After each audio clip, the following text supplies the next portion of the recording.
কিরে হাসনা হেনা তোদের হইল? এই যে মা। তাড়াতাড়ি চল, পরীক্ষা না, দেরি হয়ে যাইতেছে তো। আগে চকলেট। তোরা আর বড় হইলি না। কি আর করবা, ছোটবেলাকার অভ্যাস। আচ্ছা চলো চলো। যাও। হ্যালো, হ্যাঁ বলো। কি আর বলবো, এইবারও মনে হয় হাইরা গেলাম গো। এইবারও টাকা জমাইলাম, কিন্তু এমন সময় হাতটা। কি কও তুমি? হারবা কেন? জমানো টাকা থেকেই তো বাড়ির সব খরচ পাঠাইতেছো, খালি অল্প কিছু কেনাকাটা বাকি। সেই টাকাও পাঠাই দেব। বিদেশে আসার সময় তোমার বিয়ার হাতটা বেচে আমারে টাকা দিলা। 5টা বছর পার হইল, সবই করলাম, খালি হাতটাই গড়াই দিতে পারলাম না। হাইরা তো গেছি তখনই। তুমি কোনো চিন্তা করো না তো, তোমার হাত ভালো হইলে এরকম হার আরো কত বানাই দিতে পারবা।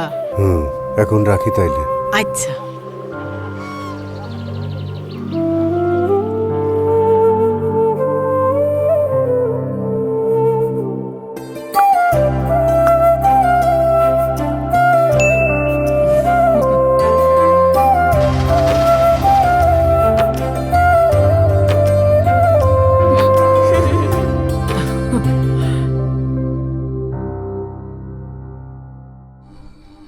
কি রে মা, বাবা দেখো।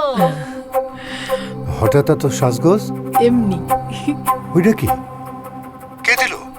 তুমি তো দিছো, তুমি নগদে টাকা পাঠাইছো না? সে তো সবসময় পাঠায়।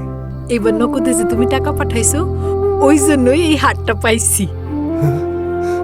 কও কি? তুমি হারো নাই, নগদ তোমার জিতাই দিছে।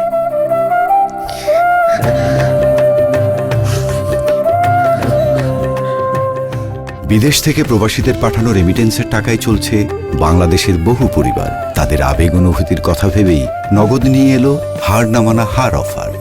সর্বনিম্ন 10,000 টাকা রেমিটেন্স নগদে পাঠালে থাকছে স্বর্ণের হার জেতার সুযোগ।